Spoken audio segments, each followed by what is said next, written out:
안녕하세요. 말씀 베이커리 883번째 시간 기도하심으로 시작하겠습니다. 거룩하신 주님 감사합니다. 주님의 말씀을 묵상합니다. 성령님께서 말씀에 조명이 되어 주시옵소서. 우리 주 예수 그리스도님의 이름으로 기도합니다. 아멘. 네, 오늘 보실 말씀은 잠언 14장 16절에서 35절까지의 말씀입니다. 지혜 있는 사람은 두려워할 줄 알아서 악을 피하지만 미련한 사람은 자신만만해서 조심할 줄을 모른다. 성을 잘 내는 사람은 어리석은 일을 하고 음모를 꾸미는 사람은 미움을 받는다. 자, 우리가 어제 묵상했던 분별력을 가져야 한다는 것과 같이 연결해서 말씀을 보면 좋을 것 같습니다. 자, 지혜 있는 사람은 악을 피합니다. 하지만 미련한 자의 특징은요, 자신만만합니다. 그런 교만함에 빠져서 분별력을 가지고 조심하는 자와 그리고 분별에 없이 자신의 기호를 따라 살아가는 삶으로 나뉜다는 것이죠.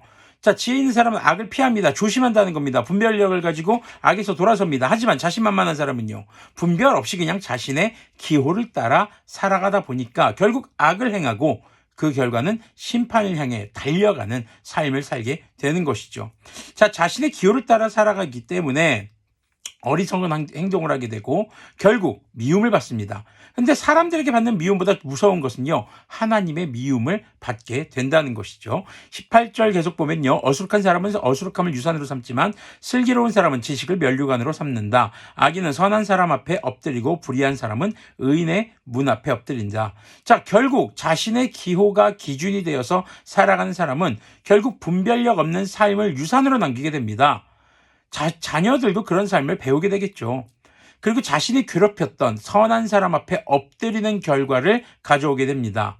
자, 잠언에서는요, 이것이 단순히 무릎을 꿇는다 이것이 아니라 아주 철저히 파멸에 이르는 것을 나타내는 말입니다. 20절 계속 보면요, 가난한 사람은 이웃에게도 미움을 받지만 부자에게는 많은 친구가 따른다.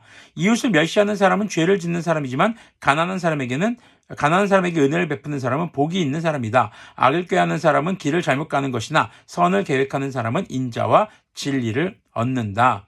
자, 가난한 사람을 무시하는 이웃, 부자인 자에게 비굴하게 구는 이웃, 혹시 우리의 모습은 아닌가 생각해 볼 필요가 있습니다.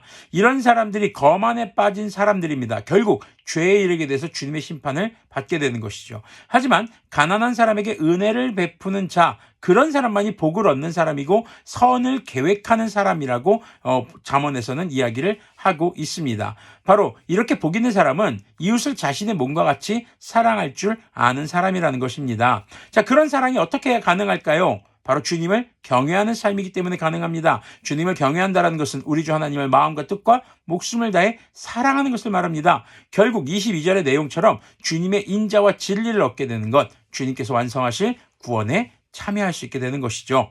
23절 계속 보면요, 모든 수고에는 이득이 있는 법이지만 말이 많으면 가난해질 뿐이다. 지혜는 지혜 있는 사람의 면류관이지만 어리석음은 미련한 사람의 화환이다. 자, 그러면서 말로만 떠들지 말고 지혜를 따라 행동하는 삶이 중요하다라는 것을 지금 강조하고 있습니다. 결국 주님의 말씀을 기준으로 분별하며 행동하는 것이 그의 삶이 주님 안에서 빛나게 되는 방법이라는 것이죠. 이렇게 16절에서 24절까지의 말씀은 지혜 있는 사람은 악을 피한다라는 말씀으로 등장하고 있습니다. 자, 25절부터 27절은요, 이제 법정 다툼의 비유로 지혜가 등장을 합니다. 증인이 진실을 말하면 남의 생명을 건지지만 증인이 위증을 하면 배신자가 된다. 주님을 경외하면 강한 믿음이 생기고 그 자식들에게도 피난처가 생긴다. 주님을 경외하는 것이 생명의 셈이니 죽음의 그물에서 벗어나게 한다. 자, 진실을 말하는 증인은 주님을 경외하기 때문에 진실을 말합니다. 그런 지혜자로 주님을 향한 믿음의 삶의 기초가 되기 때문에 두려움이 없이 주님을 믿는 믿음이 있기 때문에 진실을 말할 수 있는 것이죠. 그렇기 때문에 주님께서 그들의 생명을 지켜주시고 죽음의 그물, 즉 악에 빠져서 주님의 심판에 놓일 수밖에 없던 상태에서 구원해 주시는 것을 강조하고 있습니다. 물고기들이 그물에 걸렸을 때 스스로 빠져나갈 수 없습니다. 누가 꺼내줘야죠. 우리 주 예수님께서 우리를 그렇게 건져주신 사실을 우리는 늘 잊지 않아야 하겠습니다. 28절부터 보면요, 백성이 많은 것은 왕의 영광이지만 백성이 적은 것은 통치자의 몰락이다. 좀처럼 성을 내지 않는 사람은 매우 명철한 사람이지만 성미가 급한 사람은 어리석음만을 드러낸다. 마음이 평안하면 몸에 생기가 도나 질투를 하면 뼈까지 썩는다. 가난한 사람을 억압하는 것은 그를 지으신 분을 모욕하는 것이지만 궁핍한 사람에게 은혜를 베푸는 것은 그를 지으신 분을 공경하는 것이다. 악한 사람은 자기의 악행 때문에 넘어지지만 의로운 사람은 죽음이 닥쳐도 피할 길이 있다. 지혜는 명철한 사람의 마음에 머물고 미련한 사람 마음에는 알려지지 않는다.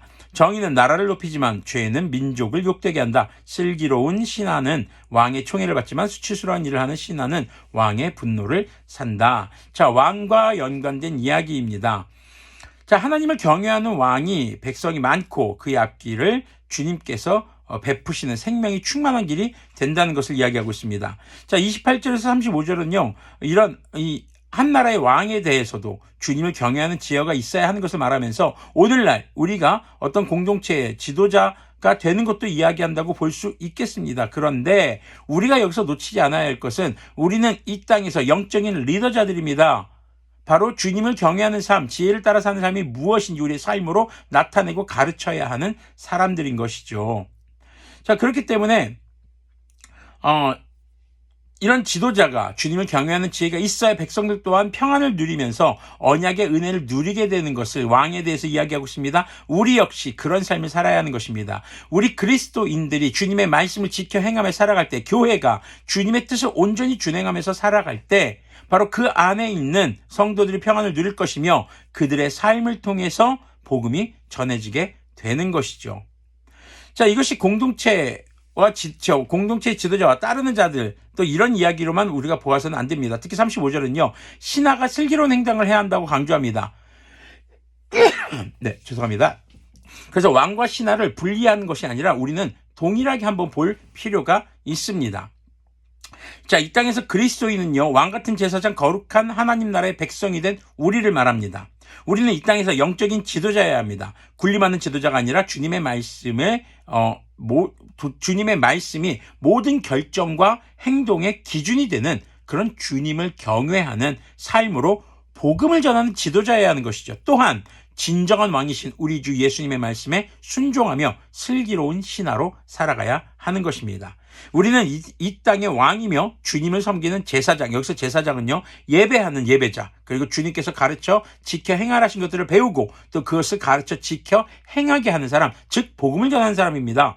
그리고 거룩한 하나님의 백성인 이 정체성을 바르게 행하는 삶으로 우리가 살아갈 때 비로소 복된 지혜자의 삶으로 살아갈 수 있는 것임을 우리는 기억해야 할 것입니다. 여러분들은 주님께서 세우신 이 땅의 하나님 나라를 전하는 이 땅의 영적인 지도자들, 왕입니다. 하지만 우리가 진정한 왕이신 하나님의 지혜에 반하는 행동을 한다면 우리는 결코 주님께서 세우신 왕으로서의 이 땅에서의 삶이 평탄하지 않고 결국에는 주님의 심판에 이르게 될 것입니다. 주님께서 우리를 왕같은 제사장 거룩한 나라 하나님의 백성으로 삼아주셨습니다. 그 정체성을 잊지 않고 살아가는 우리가 되기를 소망합니다. 기도하겠습니다.